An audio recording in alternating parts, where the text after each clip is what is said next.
Hello दोस्तों, मेरे channel पे आपका स्वागत है। आज की हमारी कहानी पौराणिक कथाओं से संबंधित है। कहानी का शीर्षक है कुरुवंश की उत्पत्ति। आइए सुनते हैं। पुराणों के अनुसार ब्रह्मा जी से अत्रि, अत्रि से चंद्रमा, चंद्रमा से बुध और बुध से इलानंदन पुरर्वा का जन्म हुआ। पुरर्वा से आयु, आयु से राजा नहुष और नहुष से ययाति उत्पन्न हुए। ययाति से पुरु हुए। पुरु के वंश में भरत और भरत के कुल में राजा कुरु हुए। कुरु के वंश में शांतनु का जन्म हुआ। शांतनु से गंगानंदन भीष्म उत्पन्न हुए। उनके दो छोटे भाई और थे, चित्रांगद और विचित्रवीर्य। ये शांतनु से सत्यवती के गर्भ से उत्पन्न हुए थे। शांतनु के स्वर्गलोक चले जाने पर भीष्म ने अविवाहित रहकर अपने भाई विचित्रवीर्य के राज्य का पालन किया। भीष्म महाभारत के प्रमुख पात्रों में से एक हैं। ये महाराजा शांतनु के पुत्र थे। अपने पिता को दिए गए वचन के कारण इन्होंने आजीवन ब्रह्मचर्य का व्रत लिया था और इन्हें इच्छा मृत्यु का वरदान प्राप्त था। एक बार हस्तिनापुर नरेश दुष्यंत आखेट खेलने वन में गए। जिस वन में वे शिकार के लिए गए थे, उसी वन में कण्व ऋषि का आश्रम था। कण्व ऋषि के दर्शन करने के लिए महाराज दुष्यंत उनके आश्रम में पहुंच गए। पुकार लगाने पर एक अति सुंदर कन्या ने आश्रम से निकलकर कहा, हे राजन, महर्षि तो तीर्थ यात्रा पर गए हैं, किंतु आपका इस आश्रम में स्वागत है। उस कन्या को देखकर महाराज दुष्यंत ने पूछा, बालिके, आप कौन हैं?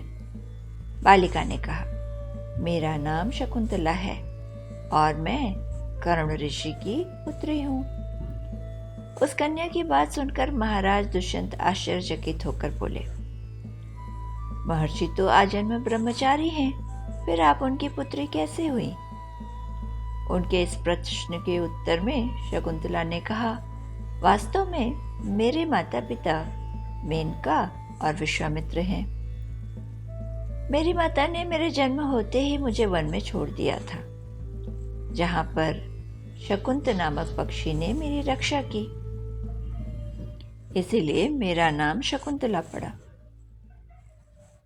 उसके बाद कण्व ऋषि की दृष्टि मुझ पर पड़ी और वे मुझे अपने आश्रम में ले आए। उन्होंने ही मेरा भरण पोषण किया। जन्म देने वाला, पोषण करने वाला तथा अन्न देने वाला, ये तीनों ही पिता कहे जाते हैं। इस प्रकार कण्व ऋषि मेरे पिता हुए। शकुंतला के वचनों को सुनकर महाराज दुष्यंत ने कहा, शकुंतले, तुम क्षत्रिय कन्या हो। यदि तुम्हें किसी प्रकार की आपत्ति न हो तो मैं तुमसे विवाह करना चाहता हूँ। शकुंतला भी महाराज दुष्यंत की बातों से मोहित हो चुकी थी, अतः उसने अपनी स्वीकृति प्रदान कर दी। दोनों ने गंधर्व विवाह कर लिया। कुछ समय तक महाराज दुष्यंत ने शकुंतला के साथ विहार करते हुए वन में ही व्यतीत किया। फिर एक दिन वे शकुंतला से बोले, प्रियतमे, मुझे अब अपना राज्यकाल देखने के लिए हस्तिनापुर प्रस्थान करना होगा। महर्षि कण्व के तीर्थ यात्रा से लौट आने पर मैं तुम्हें यहाँ से विदा कराकर अपने राजभवन ले जाऊंगा। इतना कहकर महाराजा ने शकुंतला को अपने प्रेम के प्रतीक के रूप में अपनी सोने की अंगूठी दी और हस्तिनापुर चले गए। एक दिन उसके आश्रम में दुर्वासा ऋषि पधारे। महाराजा दुष्यंत के विरह में लीन होने के कारण शकुंतला को उनके आगमन का ज्ञान भी नहीं हुआ और उसने दुर्वासा ऋषि का यथोचित स्वागत सत्कार नहीं किया। दुर्वासा ऋषि ने इसे अपना अपमान समझा और क्रोधित होकर बोले, बालिके, मैं तुझे शाप देता हूँ कि जिस किसी के ध्यान में लीन होकर तूने मेरा निरादर किया है, वह तुझे भूल जाएगा।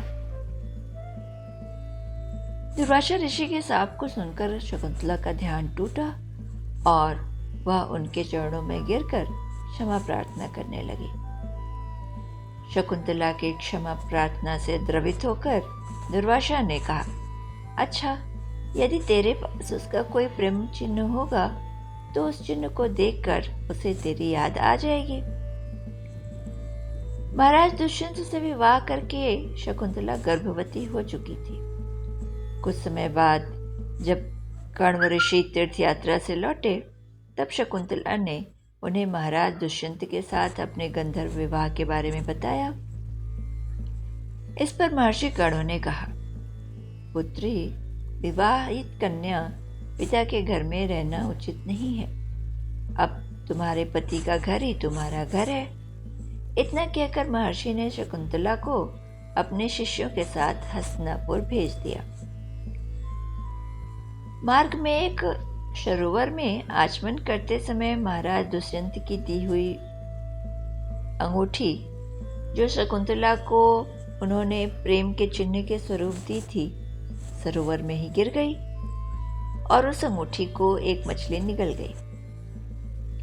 महाराज दुष्यंत के पास पहुंचकर कण्व ऋषि के शिष्यों ने शकुंतला को सामने खड़ी करके कहा, महाराज, शकुंतला आपकी पत्नी है, आप इसे स्वीकार करें। महाराज तो दुर्वासा ऋषि के शाप के कारण शकुंतला को भूल चुके थे, अतः उन्होंने शकुंतला को स्वीकार नहीं किया और उस पर लांछन लगाने लगे। शकुंतला का अपमान होते ही आकाश में जोरों की बिजली कड़की और सबके सामने उसकी माता मेनका उसे उठा ले गई। जिस मछली ने शकुंतला की अंगूठी को निगल लिया था, एक दिन वह मछुआरे के जाल में आ फंसी। जब मछुआरे ने उसे काटा तो उसके पेट में अंगूठी निकली।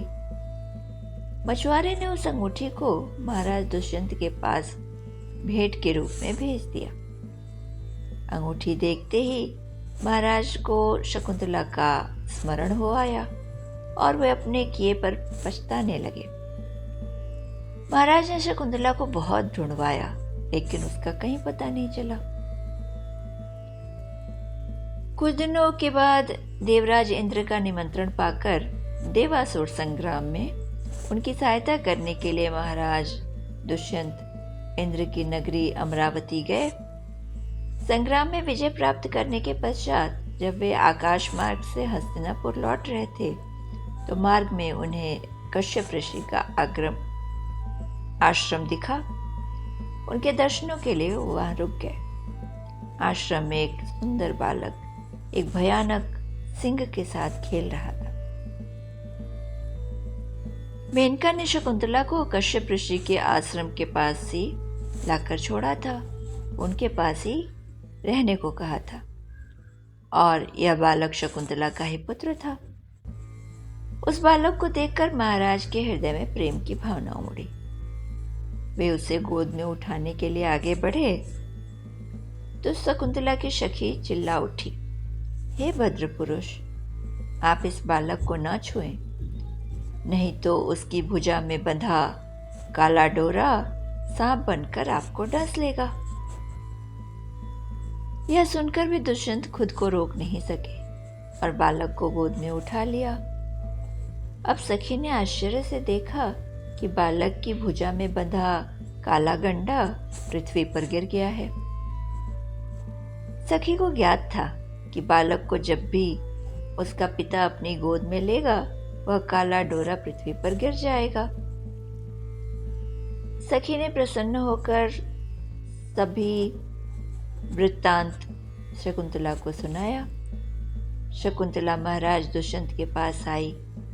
महाराज ने शकुंतला को पहचान लिया, अपने किए के लिए शकुंतला से क्षमा याचना की और कश्यप ऋषि की आज्ञा लेकर उसे अपने पुत्र सहित हस्तिनापुर आ गए। महाराज दुष्यंत और शकुंतला के उस पुत्र का नाम भरत था। बाद में वे भरत महान प्रतापी सम्राट बने और उन्हीं के नाम पर हमारे देश का नाम भारतवर्ष हुआ। बस दोस्तों, इतनी ही थी ये कहानी। आशा है आपको पसंद आई होगी। पसंद आई हो तो प्लीज़ लाइक एंड सब्सक्राइब करें। सुनने के लिए धन्यवाद।